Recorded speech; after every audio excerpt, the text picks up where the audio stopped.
Mga ka-sports, may mainit na balita tayo ngayon. Opisyal nang lumabas ang SEA Games lineup ng Gilas Pilipinas, pero teka lang, may dalawang bakanting slot pa at malapit na magsimula ang SEA Games this coming December 9. At sino kaya ang kukumpleto sa Final 12? Si Renz Abando ba? Si Lebron Lopez? Si Jordan Heading? Or may surprise pick si Coach Norman Black? At hindi lang yan, may special na hiling si Coach Tim para kay Kai Sotto bago ang laban kontra soon sa Australia at New Zealand. Hiling na pwedeng magbago ng takbo ng laro. Kaya tutok lang dahil iisa-isahin natin iyan. Kung trip mo po ang ganitong content, pa-iwan ng follow at pa-subscribe na din. Tara, simulan na natin. Ayon sa ating mga sports insider, ito po daw ang official SEA Games lineup na i-announce soon ni Coach Norman Black. Unang-una si Abo Trotter na may taas na 6'5".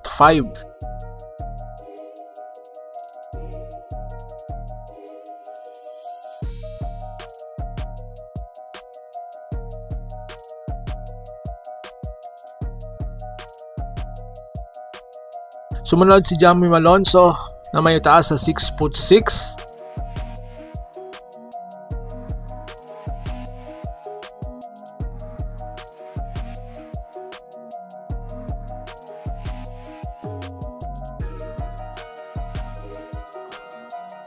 Si Matthew Wright na 6'4".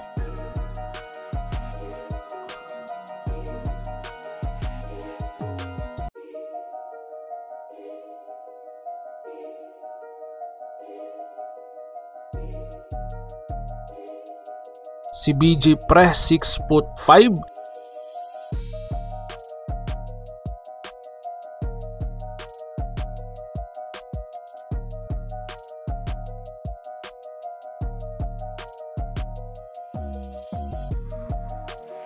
Si Ray Parks Jr. 6'4".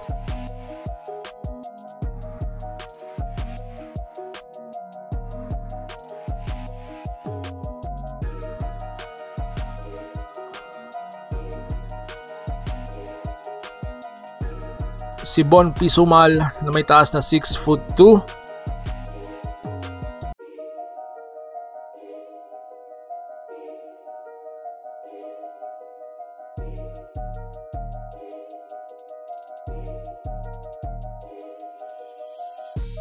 Si Tardy Ravena na may taas na 6'2".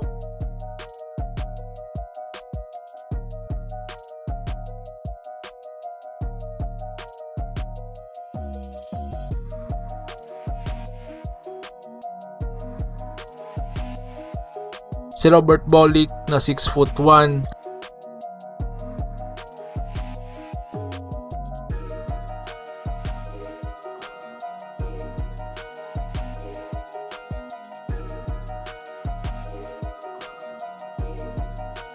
Si Dal Panopio na may taas na 6'1" na kung saan bumalik Gilas na naman.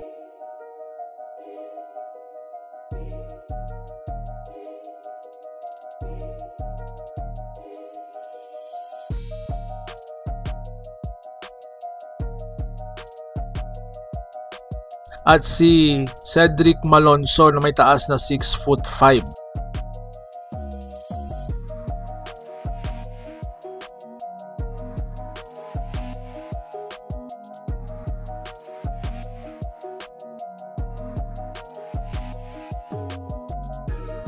Makikita natin na dito mas lalakas ang kanilang wing rotation, solid ang guards at may decent length sa forward spots. Pero malinaw na may dalawang butas, kulang sa shot blocking at athletic forwards. At dito ang papasok ang malaking tanong, sino kaya ang dalawang missing pieces? Dalawang cellhote sa baba, ibig sabihin dalawang slot ang bukas at ito ang pinakabagay na kandidato. Una si Renz Abando.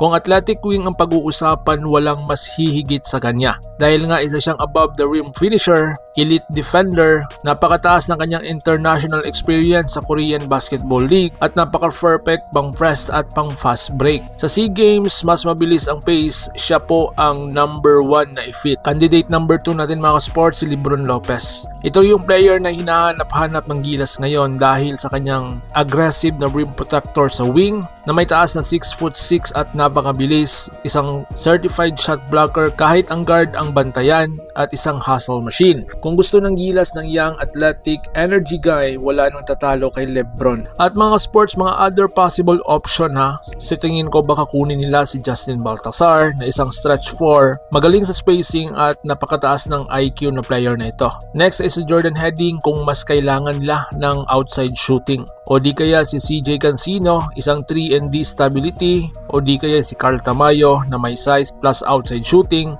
At si Javi JDL, isang versatile scorer. Pero kung ang basis ay fit plus urgency plus athleticism, pinakamainit sa choices talaga ay si Renz Abando at Lebron Lopez. So mga sports, bakit mahalaga ang dalawang slot na ito?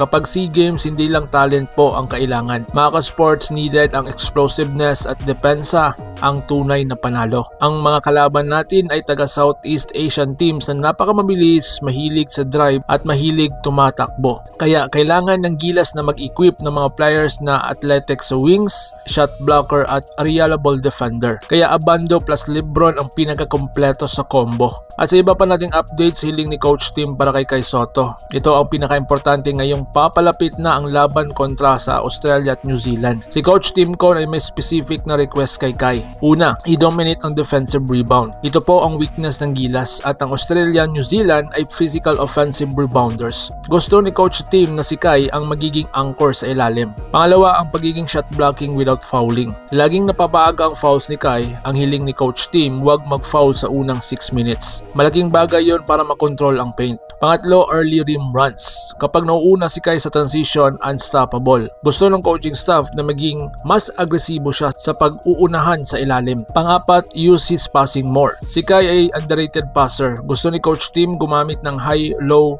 action kasama sina QMB or GMF. Ito ang magbibigay ng spacing sa shooters tulad ni na Ramos at KQ. Panglima, kill the drop coverage. Sa laban kontra Australia at New Zealand, kailangan basagin ang draft defense.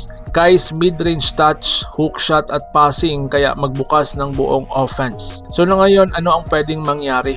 Kapag nakapasok sina Abando at Lebron at nagawa ni Kai ang hiling ni Coach Tim, pwede tayong magkaroon ng mas malakas na depensa sa ating Team A at Team B sa Gilas. Mas mabilis na lineup, mas reliable na rim protection, mas balance po na Gilas. At biglang tataas ang tsansa natin hindi lang sa SEA Games, pati sa FIBA Asian Qualifiers laban sa Australia at ANZ. Kaya mga sports kayo, sino ang gusto nyong dalawang players na pumasok po sa Final 12 for SEA Games? Okay lang ba si Lakay Renz Abando o Lebron Lopez o iba pa? I-comment nyo sa baba ang iyong hinaing at huwag kalimutang i-like, i-share at mag-subscribe para sa araw-araw na Gilas updates. Mabuhay ang Gilas, mabuhay ang Pilipinas. Ingat po kayo.